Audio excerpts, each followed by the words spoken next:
Formula One has left the European circuit and now starts the Asia runs. Welcome back to the Singapore Grand Prix.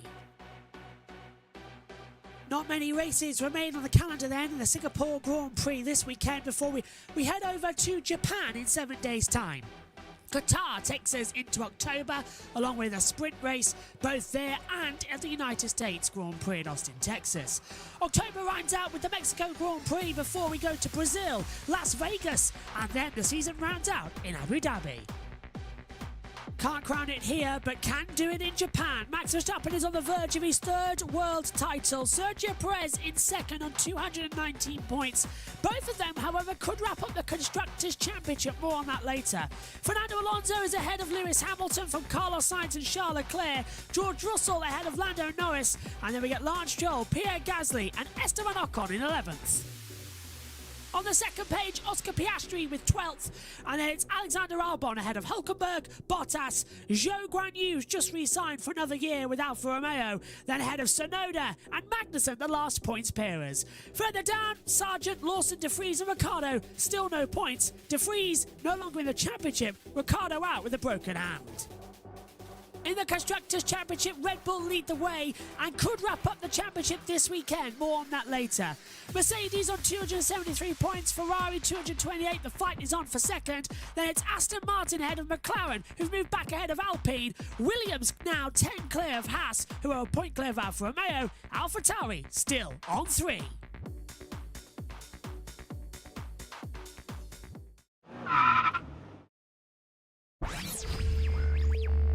Let's take a look around this Singapore street circuit in Marina Bay. Modified for the third time in its career, this latest version is faster than ever.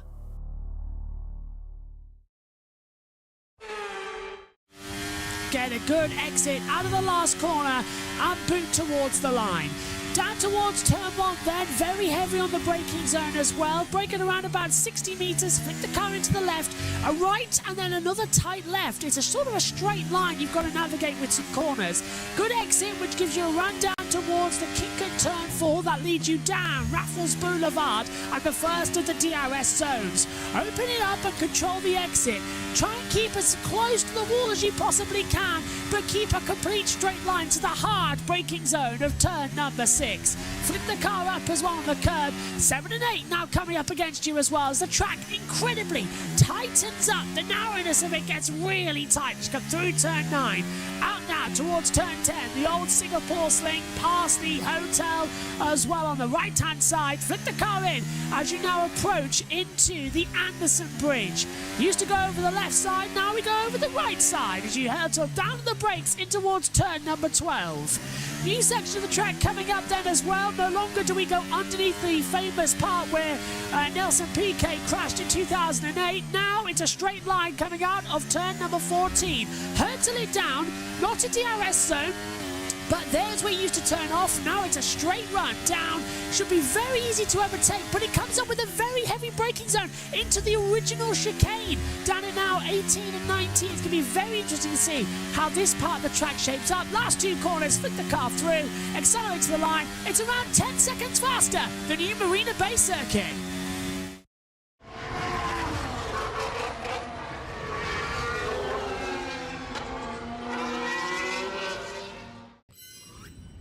Hello everybody, and welcome to the second practice session for the Singapore Grand Prix here at the Marina Bay Street Circuit. The night has fallen and we're all set for a very exciting, busy hour of running as well.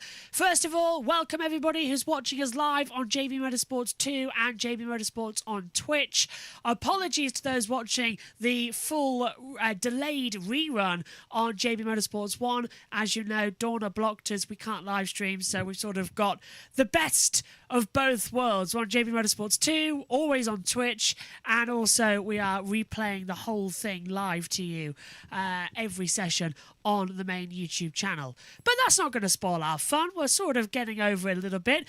Google AdSense being able to be linked to this account as well means that the dollary-do is still coming in some form as well. So we're a little bit less annoyed, but we're slightly annoyed because all our viewers who come in and view are being messed around, and that hurts us. So we apologise for all the mess around, but we're literally doing the best we can, and we are literally putting on every social media we can to make sure it's all good.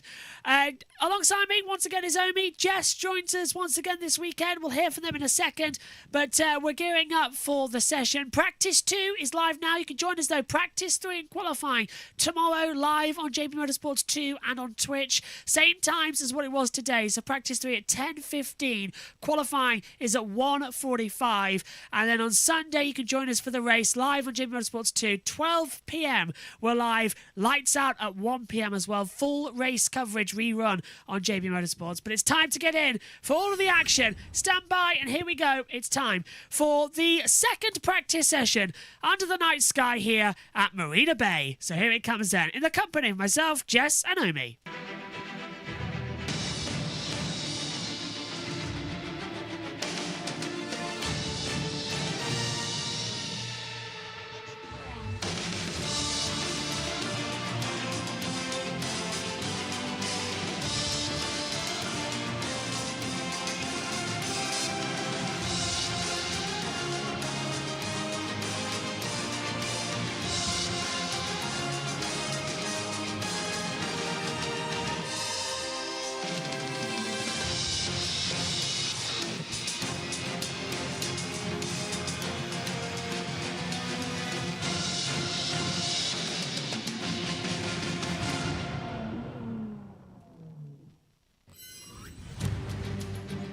The original night circuit for Formula One once again gets going. Welcome to the Marina Bay Street Circuit in Singapore for round 15 of the 2023 calendar.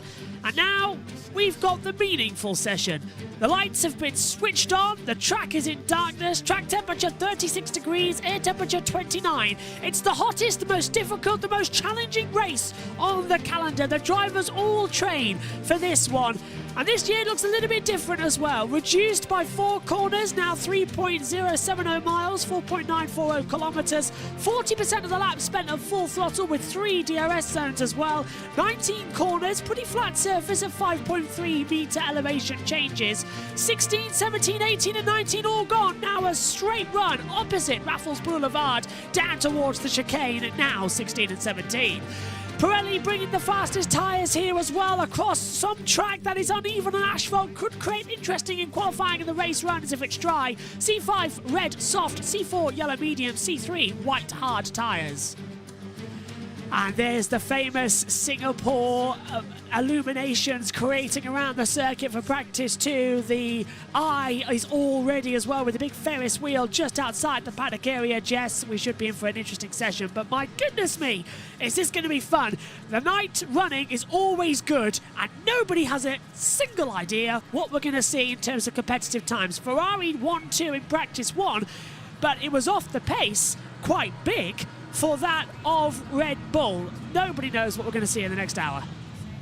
I think that's a good thing with it being a night race. Nobody knows what's going to happen. And with Verstappen being a bit lower down than we might expect, that doesn't mean he's going to do well in the races. You never know. He may dominate again. And the night conditions are always very, very different. And with the new changes to the track, of course, we'll see how much grip these drivers will have in their cars in a night stint, because they haven't tried out the newly profiled straight and with removal of the chicane as well. So I'm interested to see how it goes as well.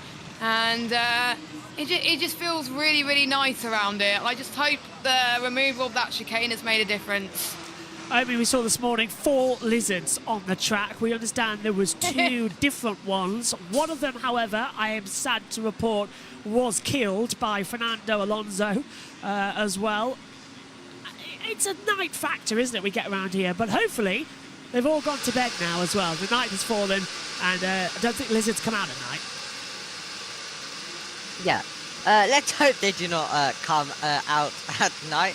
We saw quite a bit, but let's see what happens tomorrow in FP3. That's going to be really interesting to see in that sense. But in FP2, we've got a very interesting session coming up. Obviously, this session is going to be really crucial for the teams. The closest you can get to the data that you will need for the qualifying and the race session. So this is going to be a very crucial session. It happens in these kind of conditions under the lights as well. So going to be really interesting to see how the order is looking like.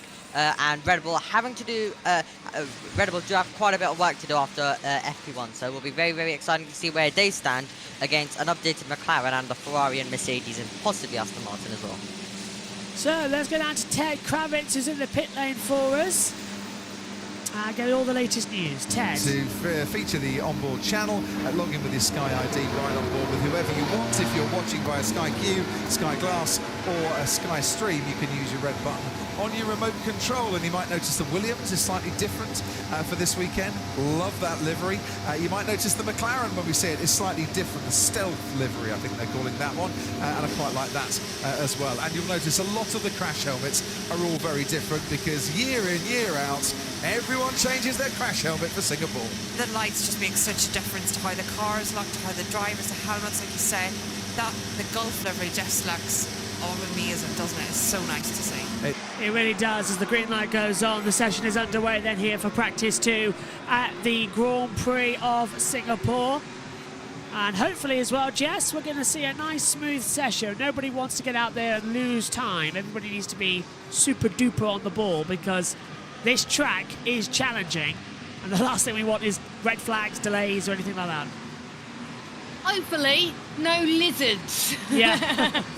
Yeah, I think the last time there was a lizard was, I think, one of them was in Canada, which was 2015 Sebastian Vettel, and then there was another one the following year with Max Verstappen.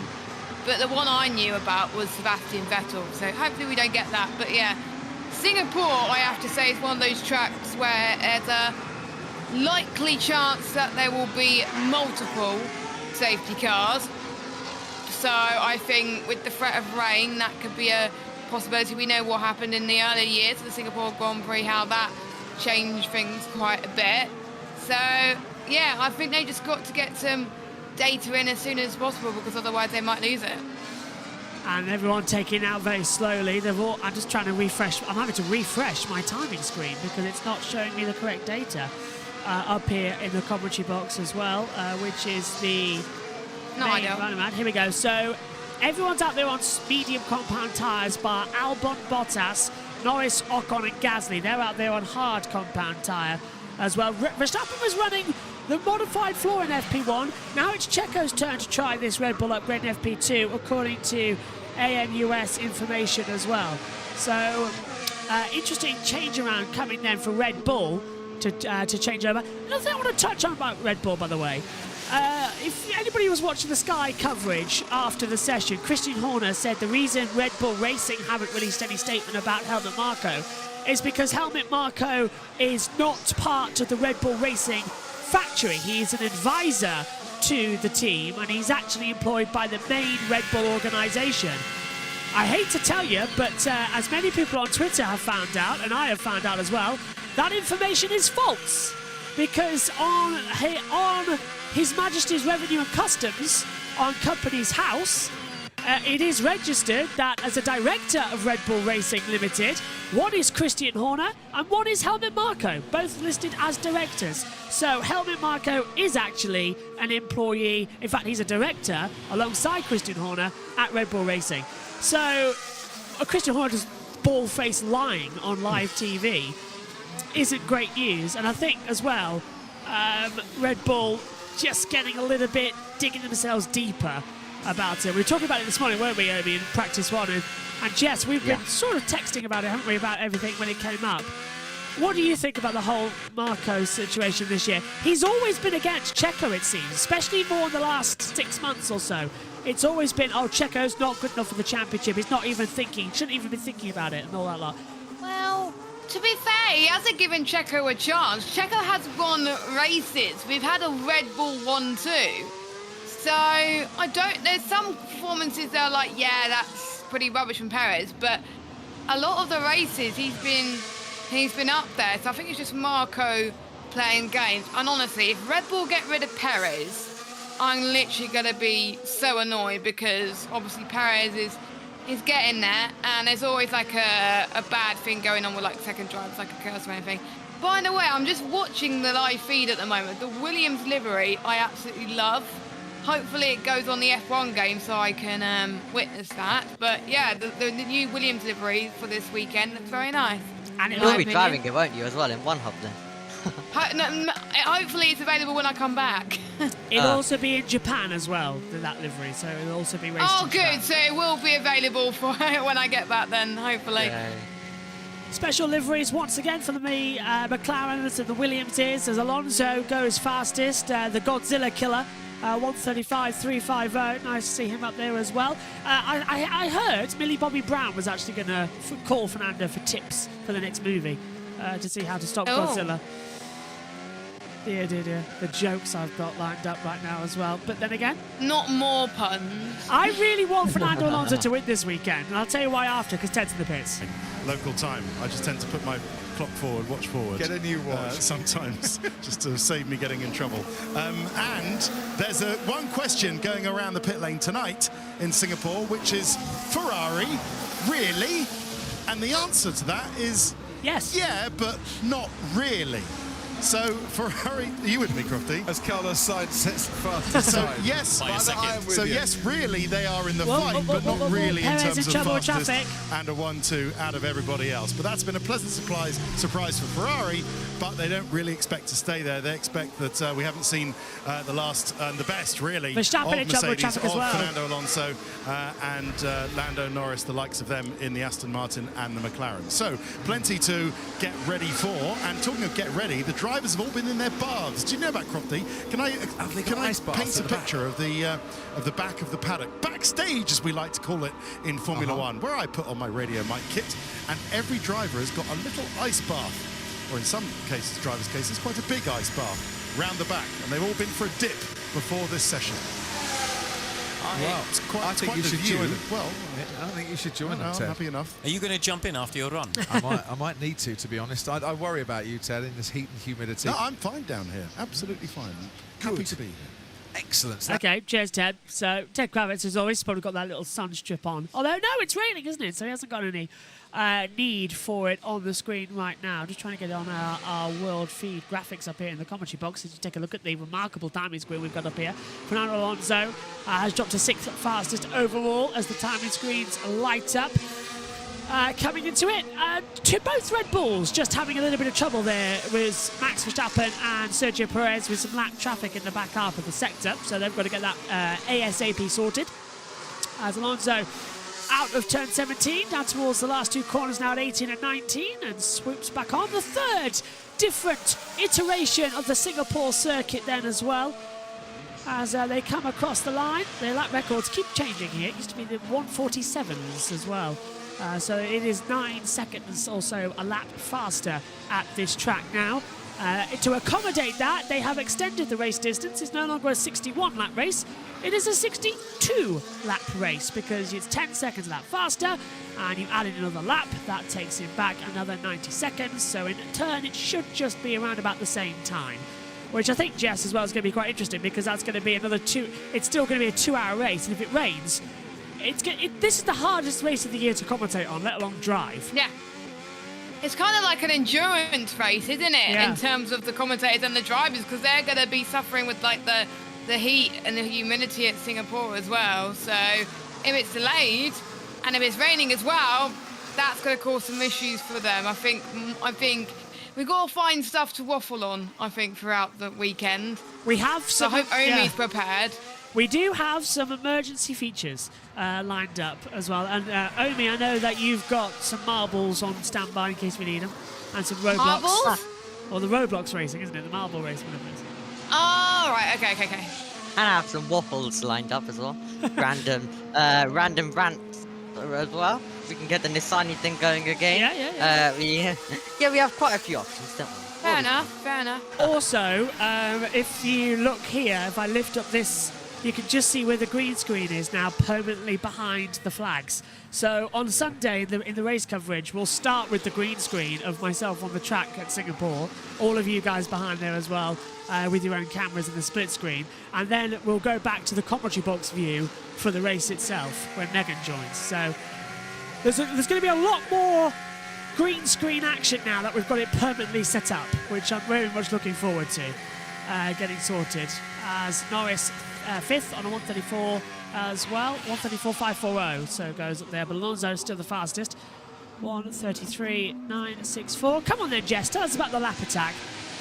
Is it an improvement to the circuit just to have the straight now instead? It certainly looks a bit more impressive. I haven't done any races on it yet, so it's hard for me to tell, but it is a bit more fun to drive because there's no tight chicanes to get used to, and it's less enduring for my shoulders at least. It's still going to be quite enduring because there's quite a lot to lap, which is quite intense, but I think it's hard to tell yet until I've done a few more races, and I haven't had a chance to do it yet. I've only managed to do some time trial. I think my fastest lap is a 131 something. I need to double check on RaceNet, but that's my fastest lap around 2 seconds. Singapore. I lost a lot of power coming through the last corner. Who's that? Engine problems. Albon. Yeah, competing to the right. I need to Uh-oh. box this lap. It's not ideal in the most important session of the weekend. No, it's Yeah, Albon having some sort of loss of power at the last few corners and been told to come back into the pit lane. He has done so. Where is he? There he is on the circuit now, so he's taking a slow lap in. It could be the gremlins that we get here because Singapore has a lot of underground train networks, and ever so often they interfere with the electronics of the car. Mark Webber had it, Fernando Alonso had it, Adrian Sutil had it. In fact, one year it caused a crash because it switched off the power steering mid-corner underneath the old bridge section when it used to come through. So, I didn't know that. yeah, back in 2000 and... Oh, when was it now? Right, well, the 2012, first Grand 13? Prix in Singapore was 2008. There was a crash there in 08. Sutil went in the wall and Massa followed him in as well. Yeah, Massa can't exactly blame 2008. He crashed twice in that race and pulled off the thing. Oh, don't.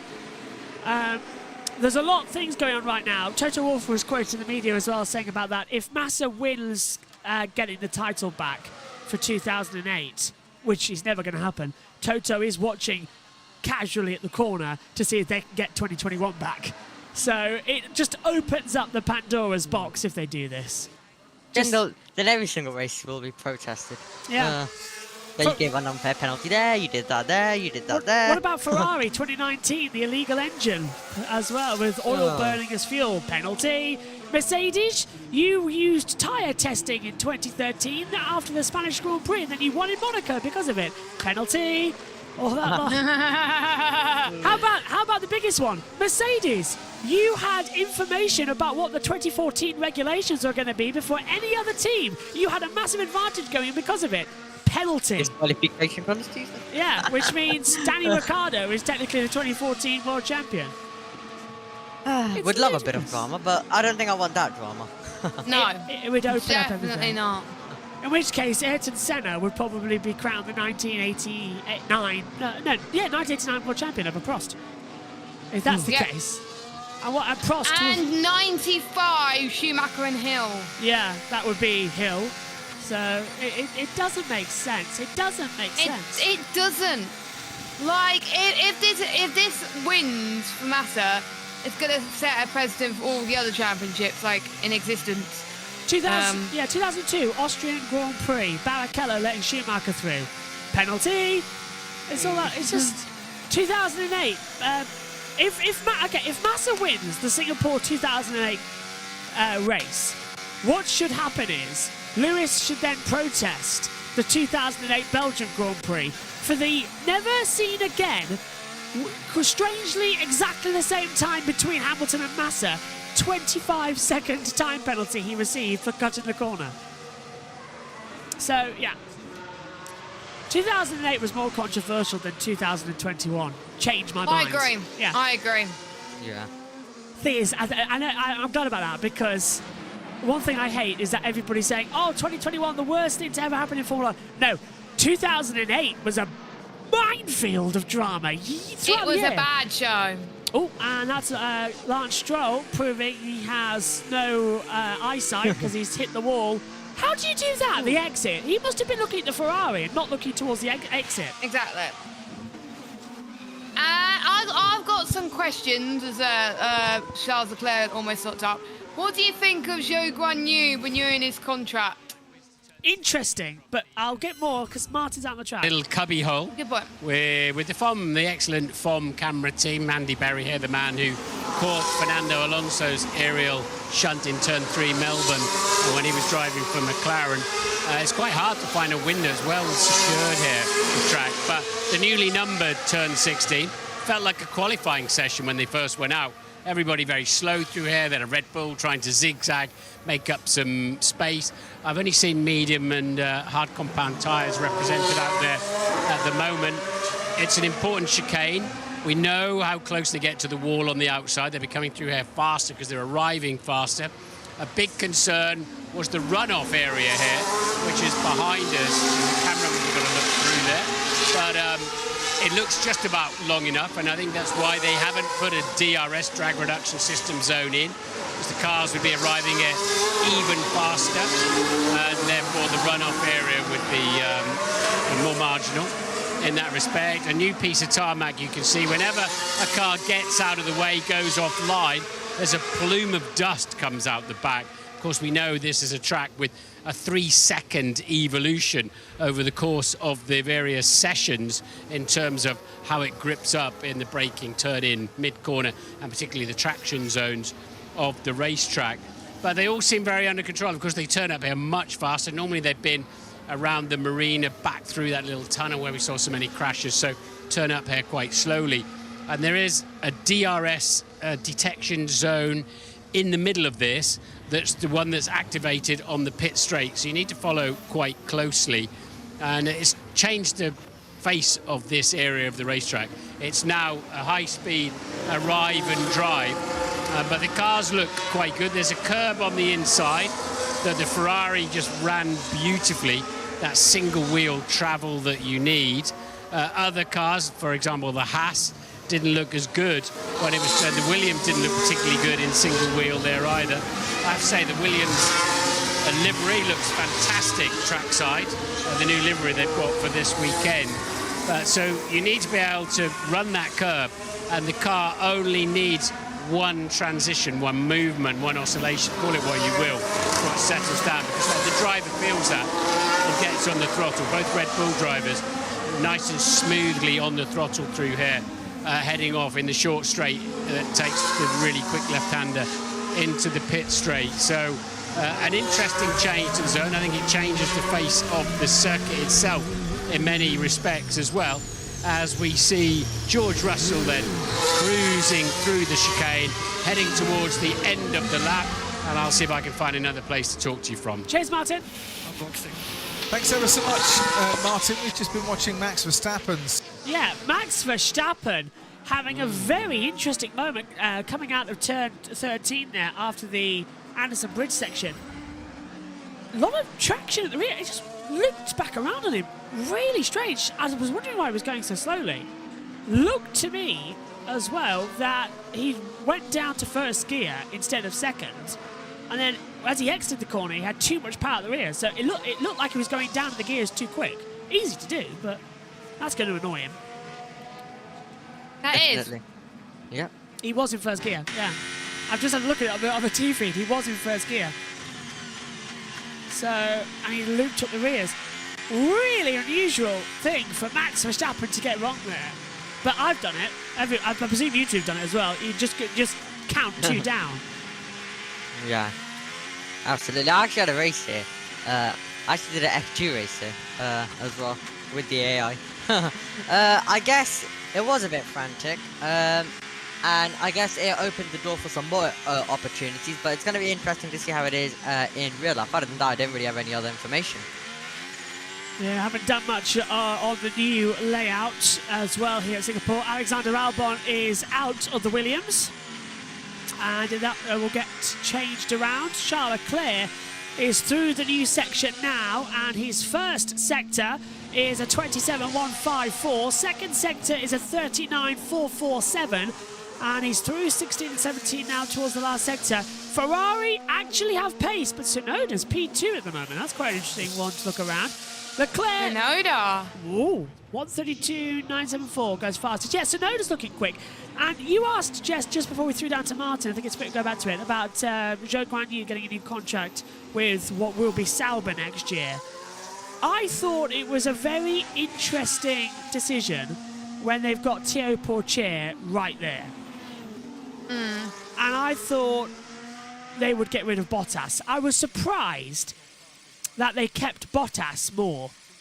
Zhou is a driver who performs well occasionally. Bottas is a race winner, but he's dropped off. So I'm surprised they haven't gone for a Zhou Pourchaire move. Zhou's been doing a lot better than expected. Last year, he was pretty decent. There were quite a lot of races where he got very unlucky, but on the whole, it was a really good rookie year for Zhou. Like I had doubts on him coming into 2022, but my doubts were gone, and he did really well. Zhou showed some signs of brilliance this year as well. He's not doing that bad, and I hope he stays in F1 for a bit longer to prove himself. So I think he has a bit of talent. As Sky goes for an ad break on cue. The wonderful Sky ad break, and I'm trying now to gently bring over the World Feed segment. Where is it? Well, I have no idea if it's actually playing or not. You can hear it just about the background, but there's only Charles Leclerc out on the circuit right now. Everybody else is into the pit lane. There we go. So the track noise is working to an extent. I think we should take this opportunity to try and hear from one of the drivers that we didn't. We tried it this morning, but it didn't work via the wonderful Twitter as well, or X. Even though you still have to type in Twitter to get to the new X, whatever it is. It's a bit bizarre. By the way, a new feature that we're trying to introduce somewhere along the line is going to be at somewhere on the timing tower around here. Will be the ticker for all our new socials, because we've recently joined Instagram as recently as last night. And, so that's why I got a notification saying that you're following me. Yeah, we joined Insta, and there'll be some. Was I the first one to message you, Tosh, on that account? No, you weren't actually. I know. Adam? No, it was me. I was testing. I didn't set it up. You messaged yourself, okay? I didn't set it up. No, excuse me, you don't count. That's true. So technically it was Omi then. But I didn't set it up. I'm not running it. It's not me. I'm not running it. Oh, right. Who's running it? Megan and my brother, who is very much more social media savvy than me, will be. I'll be filming content, but he's running the account. Instagram.com/JB Motorsports IG. Make sure you give our account a follow. We're gonna have go. We're gonna have a little tabard running around with all the new with all the stuff on eventually. Like we're gonna get like a roll like you see on the MotoGP when we had the graphics changing around. That's what we're gonna have somewhere on the screen. But it was only new last night, and we only changed the starting screens yesterday. So I did put those in the OneDrive, and the draft versions went on Discord. And you've seen it all actually as well. The starting screen. Yeah, we did. Yeah. So I don't like the X. I don't. It hurt me having to delete the Twitter. Hey, at least it's not just me who's angry with Dorna. Many of the journalists are angry with them as well because they fly to India. Well, I just saw your response on Twitter. Yeah, they fly to India on Tuesday, many of the journalists, and they haven't received their visas yet. And also, the track still hasn't been homologated, and nothing's happened. So, I don't think the Indian Grand Prix will go ahead, and I think someone's going to get hurt by Dorna's control at the moment. It's not looking too great, so... with there's also other things that are happening this weekend as well. You know the Hungarian Grand Prix where they introduced F1 Kids? Yes. That's coming back. But but it's not Harry Benjamin joining them in the commentary box. It's Chris McCarthy, who Yeah. does F3. Harry, of course, doing the 5 Live, but nice to see Chris McCarthy still working on it. And I'm very Yeah, much looking he's forward a to he's a it. good commentator. I like him. It's going to be remote commentary, so they're doing it from Biggin Hill. Yeah, that's correct. And I'm really looking forward to seeing it. I will be watching on. I'll be the having it on website. Sky Go. I'll be having it on my tablet as It's- well. So Oh, yeah. just to Oh, well, we will too, actually. I didn't think of that. Yeah, we'll have it on our iPad up here in the comms box, actually. Didn't think of that. That's a good idea. It's gonna for me. It's gonna be a minute delay, but I'm not bothered. Carlos Sainz just leaving the track now as well. Getting out the I'm other probably side. going to watch it back right after the race instead. I'll have to Yeah, s- because you can record it. Well, I can't because I'm on Sky Glass. Yeah. I don't think it's on TV. I think it's on Red Button only. Yeah, it's on red button. And it. Oh, it's yeah. on Red Button, is it? Ah. We'll I still didn't know get that. it. We'll still get it. Right, George has said something in the YouTube chat as well. We've got the Twitch and YouTube chat up now, by the way. Woo, let's go. George says, hi, you guys should do a SkyPad thingy. A SkyPad. Well, that's what we've got the green screen for. We do actually have a SkyPad. We called it the digital pad because that's what it is. It's a digital pad. So we've got a touch screen. We connect the iPad up to the monitor and it enables us to have a touchscreen facility. And we show things like telemetry and data and things like that. And usually it's, say there's a power unit failure or something, we can show that. Or say something like Sergio Perez happened in Monaco last year where there was a rumour that he did it deliberately. We'd look at the previous lap speed and then the following lap speeds and all that lot. But we haven't done it in a long time. That's why we've got the green screen behind here now. Because that's something that we can now do a lot more, because we can pop the green screen up, get the footage on, and then we can do it live time with all the graphics and everything. So That would be good. things are developing. And also, I'm very much looking forward to it, because next weekend there won't be just a still image behind me during all the pre-shows, because Suzuka have a webcam that runs all Do throughout. They do. Suzuka has a webcam that runs all throughout the weekend, and it's live right now. Go watch. If you go to Suzuka webcam, it'll show you, and it shows you a track. Right. It shows you a view of what it's like, and that will be behind me throughout the broadcast. So yeah, that's gonna be next Webcams week. around Suzuka. I'm googling it. Yeah. And yeah, so it's located. It's not yeah. the circuit, obviously. It's the actual town, right? It's the circuit. It's just behind the circuit. So it's useful for. I always have it on because it's useful to see where the weather's coming in from. Especially last year we had it because I can't find it. Suzuka webcams. Suzuka webcams. The first thing that comes up is Meteo Blue or whatever it is, but I don't think it's that. Webcams. Here it is. Sorry, I know we've got signs on this. During chat knows. Omi, commentate. Sorry. Omi, Well, here we go then. Both Ferraris currently pushing on then on a lap. Sainz going a tenth quicker in the first sector. About to see what Leclerc can do as well. But both Ferraris going to be really, really exciting and interesting to see how they fare. They've continued their momentum all the way from Monza. Leclerc looking good as well, going even quicker. Leclerc will definitely be wanting to try and do a tiny bit better than Sainz this weekend, because Sainz really all throughout last weekend just had the upper hand. But Leclerc will be desperate to try and beat him this time. It was a brilliant fight all the way to the end, actually. Leclerc almost took both of them out there. But Leclerc does go good around this circuit as well. Got close to the win last time out as well. Sorry, last time out in Singapore, I should say. And then... Sorry, I've put the link in the chats on both Twitch and YouTube, and it's there on the screen. Oh, that one! Yes. It's there on the screen for everybody to write down. For those of you watching on JB Motorsports on the rerun, there it is. So that is, and it's a live image. It updates every 60 seconds. And it is a live webcam of the track. And it's so good. Let's take a look at this. As Leclerc comes across the line, and he's second. He lost time in the final sector, Charles Leclerc. 18,000. Carlos Sainz go up that. We're already faster than this morning, but they're doing glory runs, so that's probably why. So Alonso, P3. That's not a bad time, actually. It's Bottas P4. Here comes Norris. He was quick this morning. And now he's back on the soft tyre run. Norris goes 4th fastest. Hamilton's first sector's looking good. I'm just seeing sector times lighting up right now. If you take a look at them on the screen, we've got Leclerc, Alonso, Norris, Bottas, Stroll, Tsunoda all improving massively on the timing screens. Hamilton through onto the Anderson Bridge, down towards turn 13. Looking strong once more. Holds the line at the exit. Gingerly gets back on the power. Yeah, looking good for Hamilton. Yeah, as well. But yeah, that's an interesting webcam image. I think I'm going to get it up as well. Yeah? It looks very nice. Is it on the Ferris wheel? Yes, yeah. So it gives you an idea of what's behind the circuit, and you could just see a little bit of it. There's a few more that get put up throughout the weekend as well, but that one's always up, that one.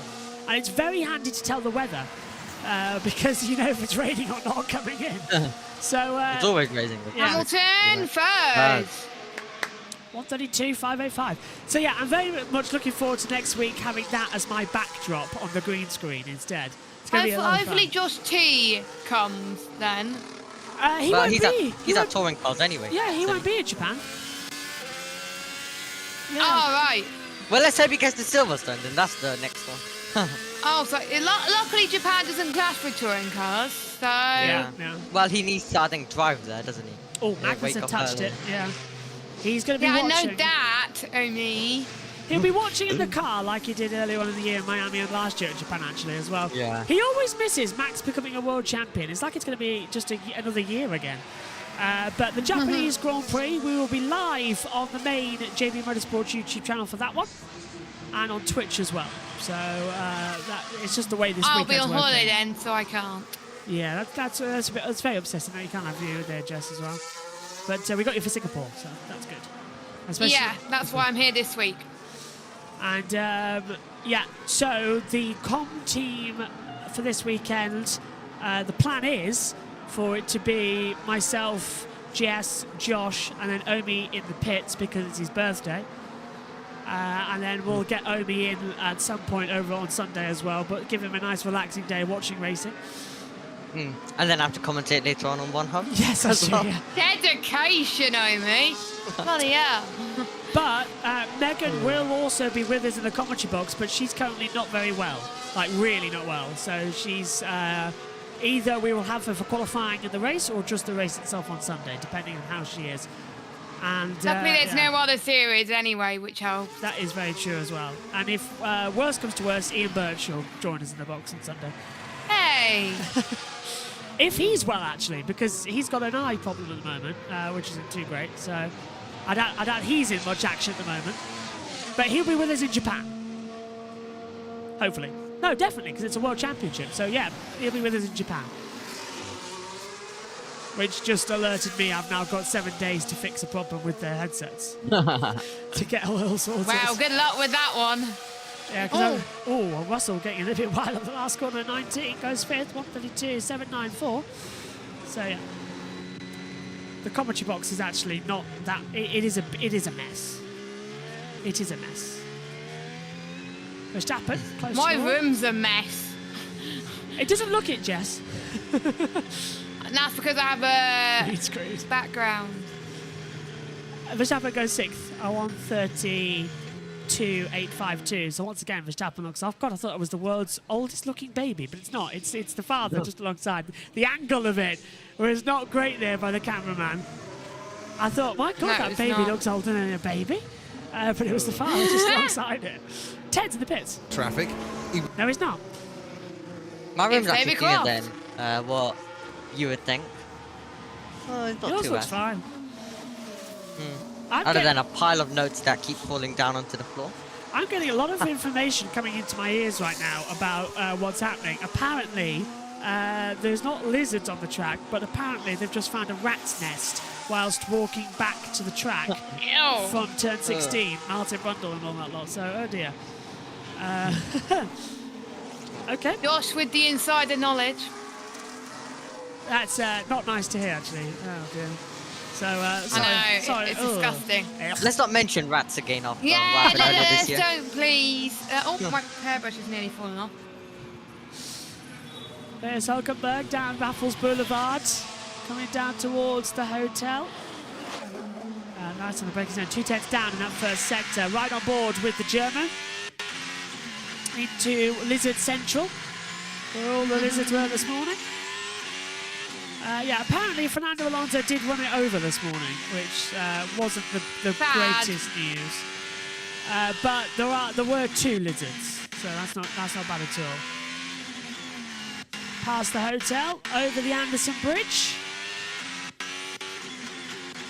Nice and down, looks good. The Singapore Sling, of course, the famous drink at this part of the world.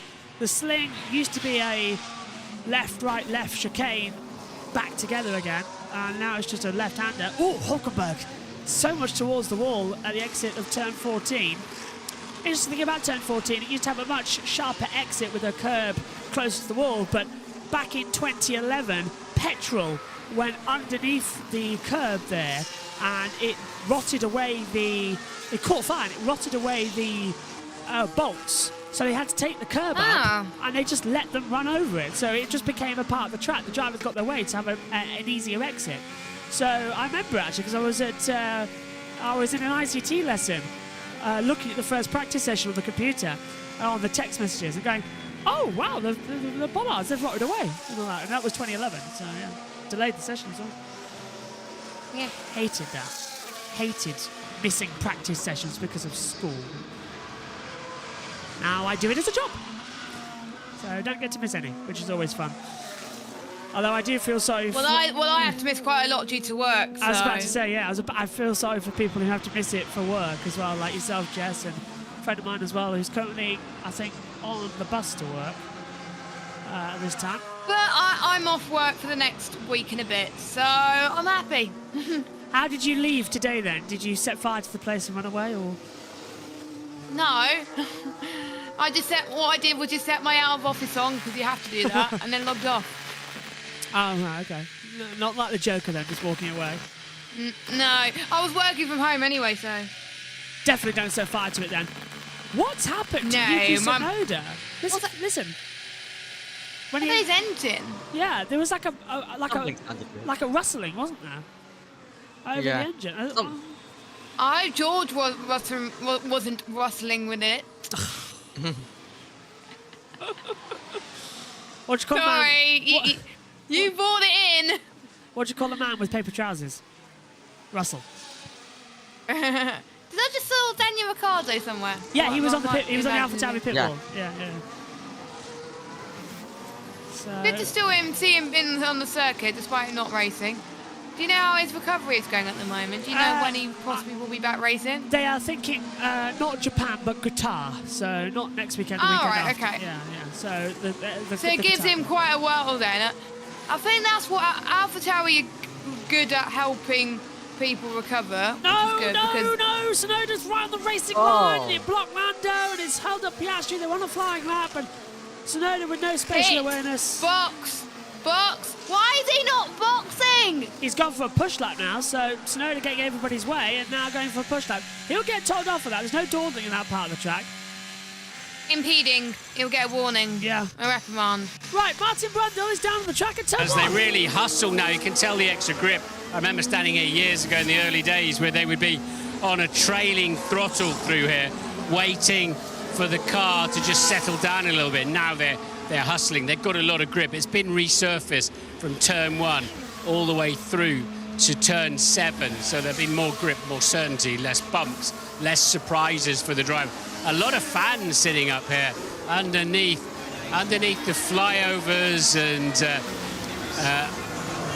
all the ivy growing up the stanchions there of the flyovers. But it's incredibly atmospheric. It's a good place to be. They can see the big screens as well. Actually took us quite a while to get here because we weren't allowed in for some reason. We've been thrown out of a couple of places getting here, but we're here now. We had a little bit of guile and trying a different route. So it's a lovely spot where I can see it involves braking, turn in, and then a bit of throttle on and direction change, more braking, and a tightening left-hander through there. So I think it's a really interesting, great way to start a lap. And once again, under the light, it's better visibility than on a sunny day at Silverstone, for example. They've got so much illumination down here. George Russell coast through just at the end of a lap on a set of soft tyres. So we'll see what else comes through here. And the AlphaTauri of Yuki Tsunoda taking it steady as well. So it looks like we're here just at the end of some runs. Looking forward, let's just see if somebody turns up and really mean it when they get here. And also, of course, you've got the pit exit here right underneath us. Yeah, the Aston Martin there of Lance Stroll. These cars are really working nicely through here on this new surface. That's my takeaway, having, as I say, been here for many, many years. There's the pit exit, and you feed straight in to the heart of the racing line. That's why it's so tricky here. And we have seen incidents down there, but they literally sort of clip the end of your toes underneath the wall here. So it's all action, it's all energy, and as ever, the cars glisten, the liveries look fantastic, and the drivers relishing this track as the Haas steams through there. Just the way they change direction is all terribly Formula One. Back to you, Crofty. Whoa, and Sainz getting up the back of Max Verstappen at turn 13. Sainz. I nearly crashed into this guy, he says, and holds up his hand in the Spanish way to mean as well how much you think of his driving out there as well. Just one seat will be saved for him at dinner later on tonight as well, because this is Perez on the radio. It's just not coming, mate. Every braking zone, I feel like I'm gonna crash. The really just stepping out massively.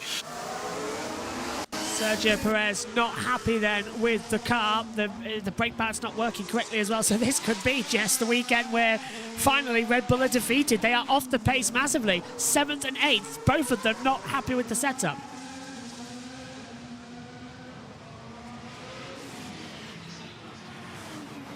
As Hulkenberg comes through in 11th position. 6th. Oh, touches the wall at the exit as well. No, I noticed that. Hopefully he hasn't got damage from it. Well, there's a few sparks, and that's on the floor though. As they come down, let's have a look. Yeah, it looks okay. What do you think, Amy? Yeah, it does look okay, but yeah, it definitely could be the weekend where Red Bull are stopped, but we're going to get a better indication as well in FP3 of that final pace. But right now, obviously, the best of the track conditions, but right now, Verstappen and Perez low down there, so it could definitely be the weekend, but it's going to be interesting to see how the race pace is looking. But overall right now, it looks like they might be a bit down, and Ferrari look incredibly strong as we watch Lance Stroll. Oh, off right in the curb at 7. Apparently, Sargent's gone off track at turn 19 and has continued on. So that's something that's flashed up on our monitors up here in the commentary box. So we'll just give you all of that information. A little update for you on the situation as well. You might have seen the news about the Spain's ex-football boss, Luis Rubiales, as well. He's been banned from going within 200 metres of Jenny Hermoso after that abuse at the World Cup final for the women as well, which was just the most moronic thing to do, and it just really, really annoys me. Really annoys me. So I'm glad he's been banned, and severe repercussions have come to him as well because of it. So, Wow. Perez 3 tenths down at the moment. On these long runs. Oh, everyone's drifting out there as well. That's what I'm noticing. Martin They're was saying about it. struggling. Yeah, look at that! Look at that! Mid-corner at the exit, he almost went into the wall. The car twitched mid-corner. This is a Red Bull for the first time this year that does not look settled. Watch over the Anderson Bridge. Oh, here we go, on board. Brilliant. Twisting the wheel into the braking zone. I'm expecting the car to drift out wide at the exit. He has a little bit of it. It does not look good. Down to turn 15 or 14. Look, twitching an exit twice. It's not looking steady.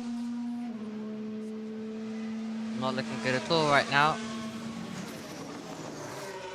So he's up in the middle sector. Oh, he cuts too much curb at 18. Loses it round again. Into the last 2 corners. Oh, a lot of curb at the exit of that part of the track as well at the last corner.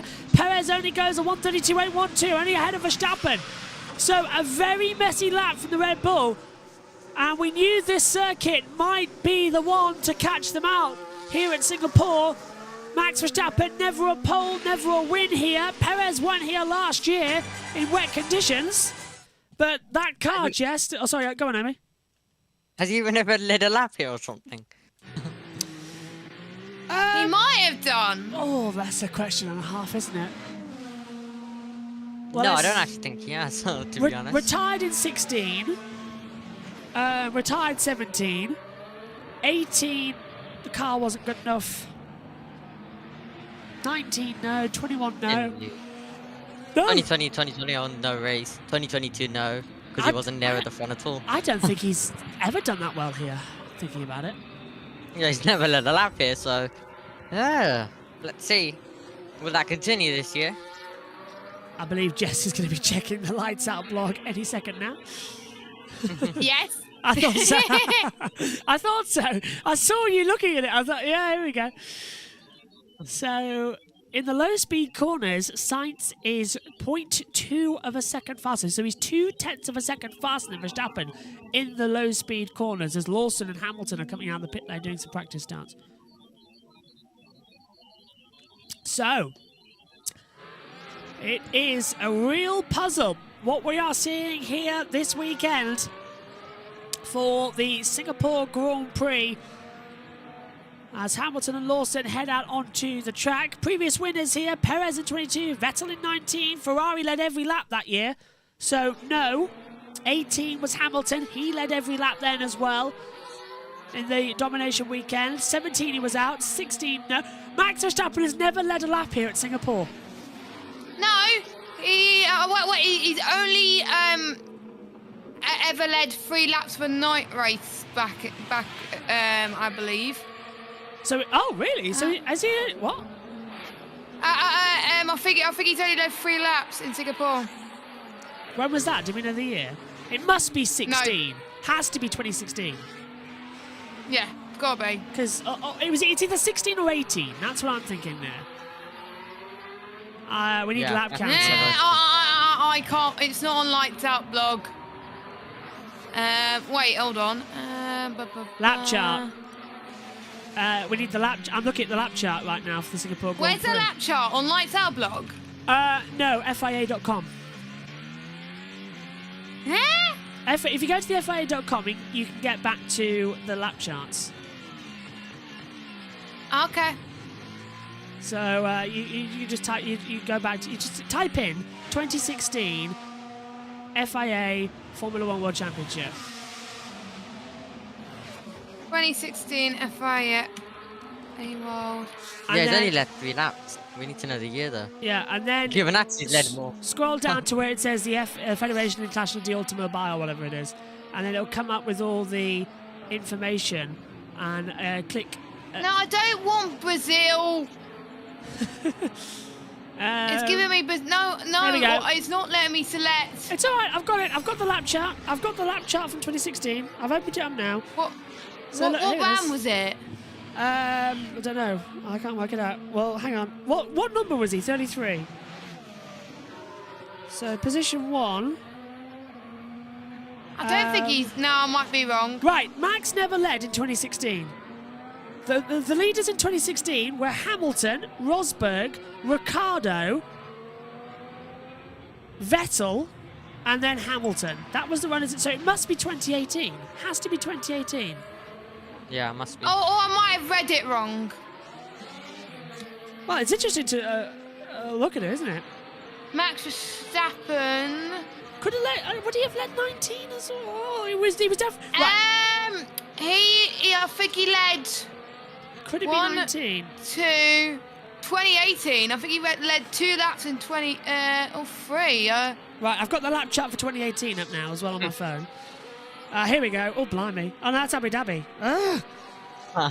Wait, and now I've got so Verstappen led 15. No, wait, it's hard to read because Daniel Ricciardo, I forgot about him. He only led 1 lap. Yeah, I'm not seeing him leading any other, as far as I can tell. So I might have read it wrong. So yeah, he's would have led 1 lap, ladies and gentlemen. How about 2019? Let's have a look. 2019. I think this is a laptop requirement more. If anyone, though, has an idea, put it in the chat. I am genuinely looking at it all, just thinking what's going on right now. Meanwhile, Alonso's on a lap with helmet cam. Whoop, whoop. And Ted's in the pits. To the medium, so they. I wonder if the medium is going to be the lovely race tyre, as I like to call it. Some engineers call it the Goldilocks tyre, don't they, Bernie? Just right. I never did that, but potentially maybe I was missing out on something that I should have been on top of. But yeah, definitely the medium, if it's strong enough tyre in terms of the initial pace of the tyre, quick enough off the line, and they'll get a feel for that at the start or the end of the session. The medium tyre allows you to get to that potential safety car around the middle of the race. So the difficulty here, if you start on a soft and it goes off too quickly and you box just before the safety car comes out, that's a very detrimental situation to be in. So you want... Right, I've downloaded the lap chart from 2018, so it's just getting up on my laptop now. Go on, here we go. I doubt he led a lap in 2019 because he pitted before Leclerc. I've got it. Max Verstappen has only led 3 laps here, as Jess said, and that was in the 2018 Singapore Grand Prix, laps 15, 16 and 17. The next lap, he lost the lead to Kimi Raikkonen.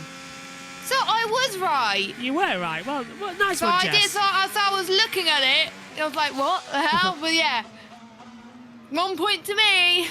If anybody wants to know what a race lap chart is, basically, it's a couple of pages which lists all the numbers of laps, and it gives you the positions 1 to 20, which is the field, across the board in a table.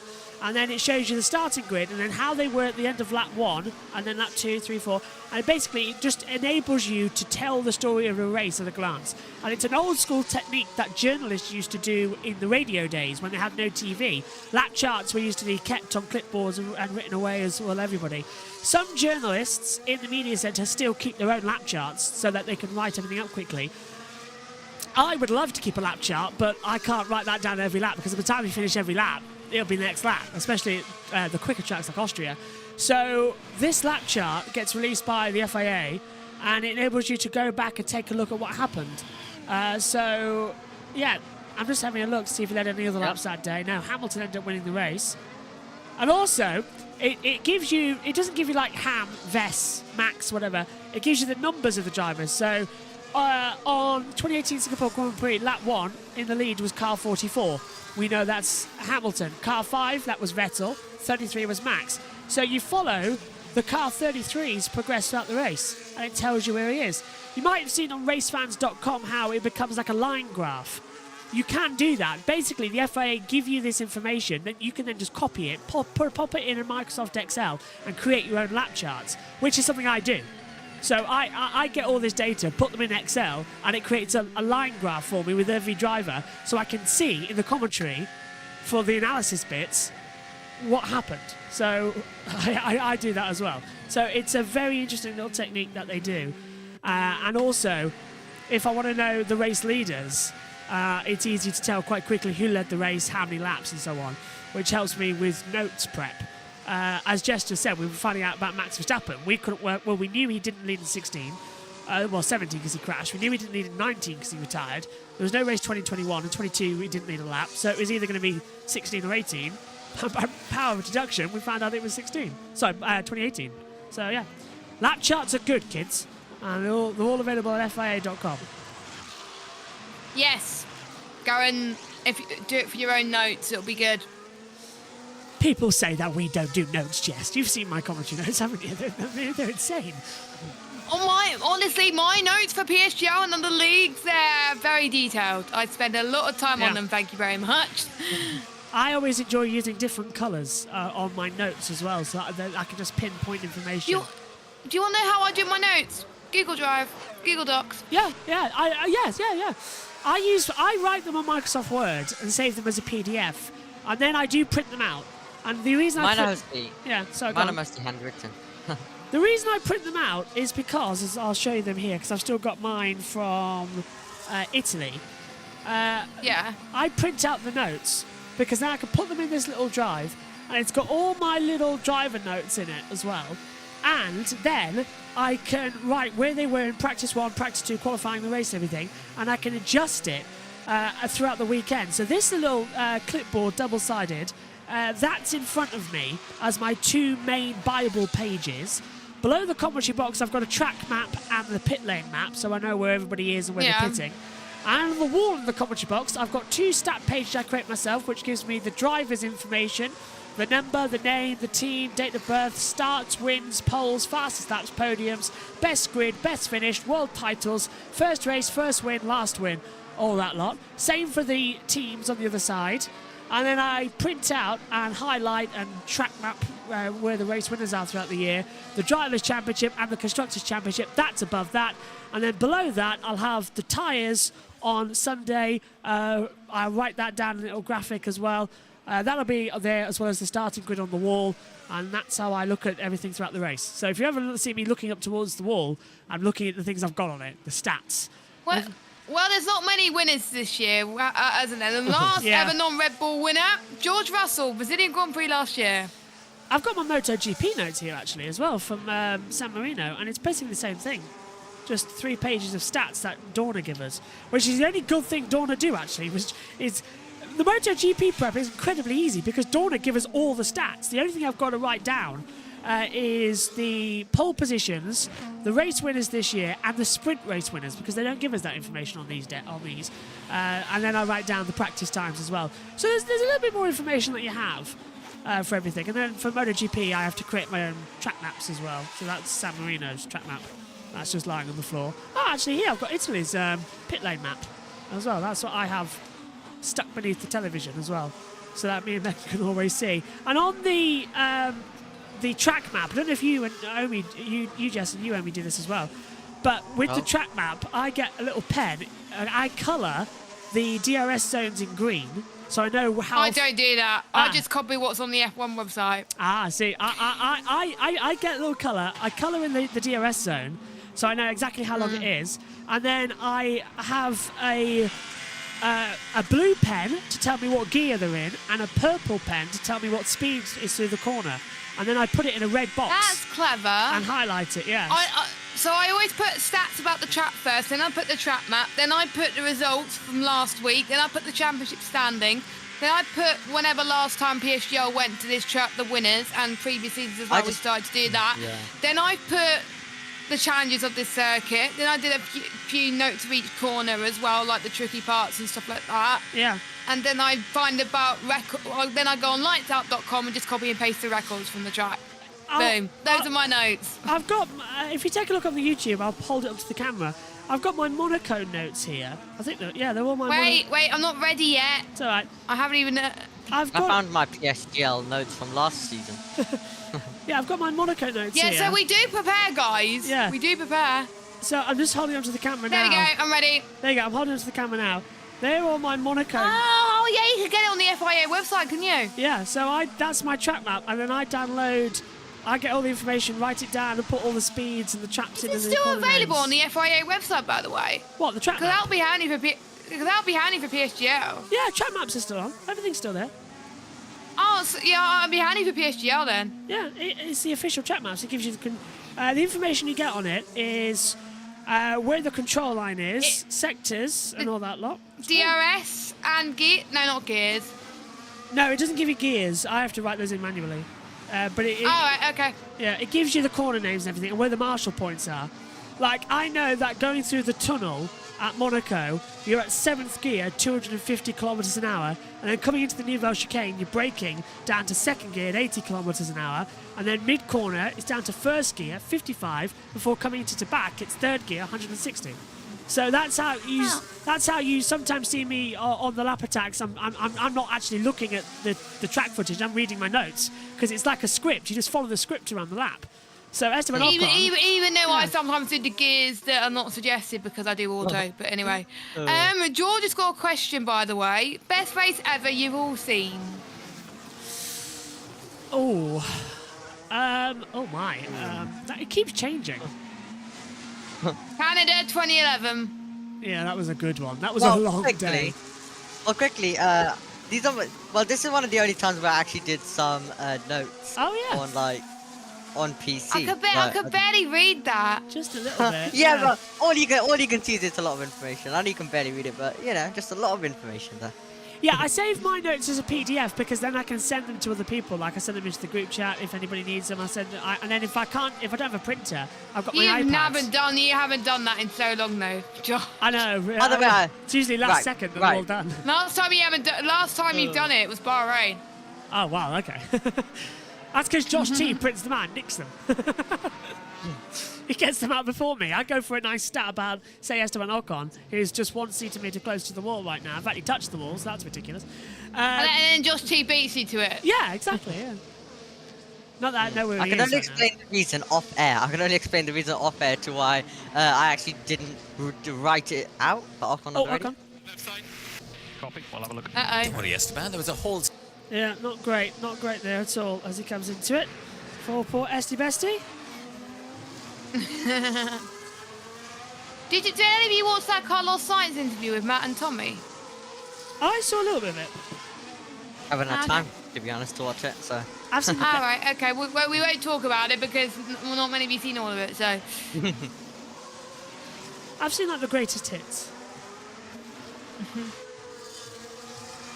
As they come into it. They're Last bouncing minute. around from that Ferrari, or is it just me? No, it was bouncing around a lot. They've seen like they've got a really stiff suspension setup, don't they? So Yeah, that's probably why then. that Ferrari. Anyway, 30 seconds to go. I think Ferrari are onto something this weekend. I'm sensing a 2019. Oh, don't jinx it. Don't jinx say it. anything, Josh. No. The only time you jinx it is if Nico Rosberg's here, and I don't think he is. Do you know when the next time Nico Rosberg is going to be at a racetrack? Japan. Japan. Yeah. And that's when he's going to do the apparent curse when Max could win the title. Dear me. So is he going to be by the Red Bull garage then? Yes. Presumably Christian Horner will be there with a shotgun, just in case. Doesn't want to take anything. Checkered flag has fallen. Sainz lost a lot of time on that last lap, but it's a race simulation run. He's done 11 laps on those tyres, and he did another 7 before it. So they are 18-lap-old medium compound tyres on the wheels of Carlos Sainz. It's around about 15 laps for Charles Leclerc on those tyres, actually. Looking about it. That's not bad. Yeah, 6 and 9, make it 15. As they come into Russell's it. looking good. Yeah, Russell P3, 2 tenths off the pace. I'm more worried the fact that we've ended a Friday and Red Bull are 7th and 8th. They've never been that low this season. Not even at Monza when we were questioning them. Could Ferrari be the first non-Red Bull race winner of the year? That would be such an insult to Aston Martin. And McLaren, actually. Yeah, because there were many times where it could have been Aston Martin or McLaren. I think those were the 2 teams that were close at some point in some races. Silverstone. No offense to Mercedes. Mercedes were up there, but they were like 3rd at best. Silverstone's not doing that well at the moment at all. Mercedes aren't doing that well at all. There's No. Max. So Omi said he loves Germany 2019. I'm bloody missed that one because I was doing overtime at work. Oh, that was a good one. Saudi F2 Sprint from earlier this year and 2017 F2 Monza feature in the work. You are a big F2 fan, Omi. Well, I have to give it some mentions at all, but like F3 though, F3 every race though is like kind of a bit of a like, chaotic. Not this year though, Omi. Yeah, F3 well, was a not bit. this year. F3 Spain this year was good. Yeah, Spain was good, and I'd say Austria was also good. But other than that, it's kind of been a bit meh. But it hasn't been the same as last season. But I think F2 has been absolutely great this year, though. I think Brazil 2003 still lives up for me. Yeah, I like that one. I watched that quite a few times on F1 TV. Yeah. The Access version, because that's the only one we're allowed to watch in the UK. Such a good race that, and it was just That's what the chaos. F1 TV does well. You can watch, we watch previous races from like 2022 onwards. Yeah. Downwards. Sorry. Backwards. Yeah. Backwards, yeah. Yeah. So But if honestly, I'm great race. bored, I could just watch an old F1 race. Great race that in 2003. Great race. I tell you what though, it's hard to tell. There have been so many great races.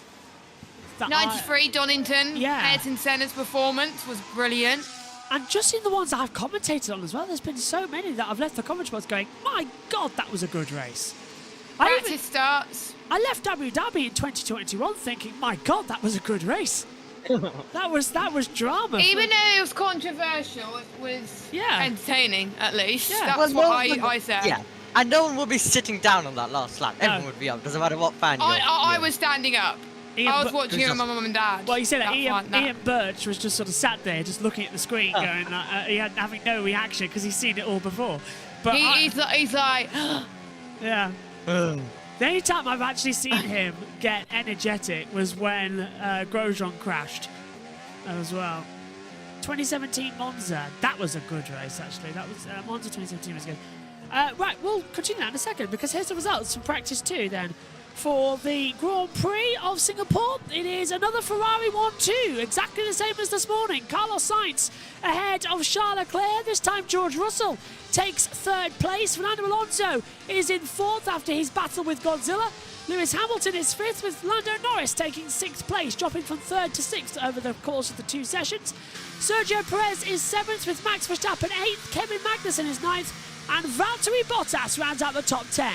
Nico Hülkenberg is 11th, with Liam Lawson in 12th, Esteban Ocon 13th, Lance Stroll 14th, Oscar Piastri 15th, Yuki Tsunoda 16th, Zhou Guanyu 17th, Pierre Gasly is 18th, Logan Sargent 19th, and Alexander Albon down into 20th place.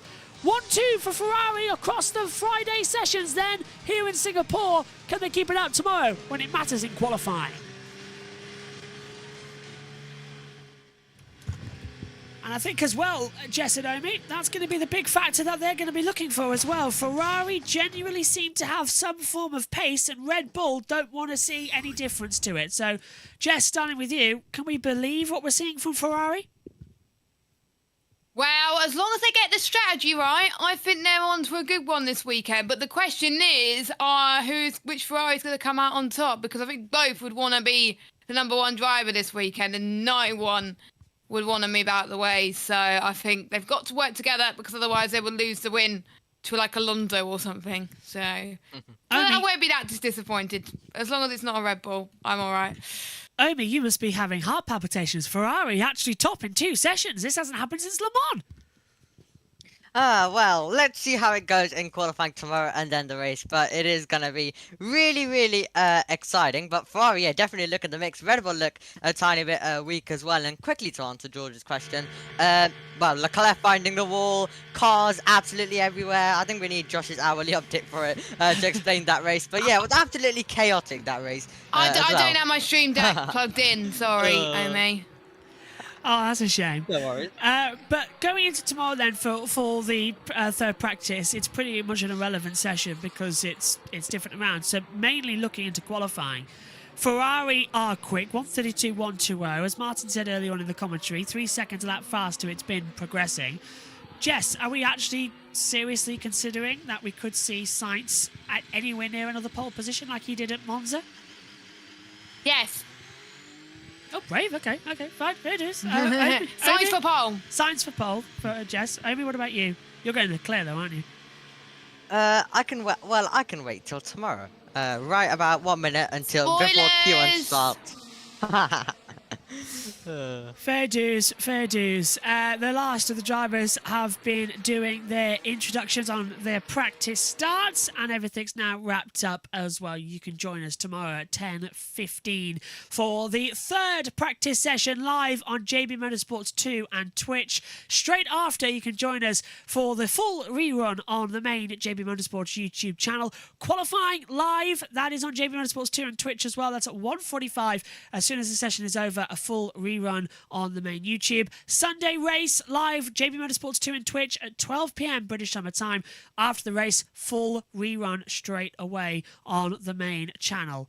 Apologies for the mix-up this weekend as well. That's Dorna's fault, and everybody is getting more and more angry with Dorna behind the scenes as well. We'll talk more about that in India if we get there in 7 days' time. By now, though, my thanks to Jess and my thanks to Omi for your company today, and my thanks to all of you for making the switch over as well. We know it's difficult, but we're getting an interesting race weekend as well, where Red Bull could be crowned Constructors' champions. It is Sainz and Leclerc who dominate Friday for Ferrari. My thanks to you too, my thanks to you at home. We'll see you tomorrow for more action from Formula One. Take care. Good night.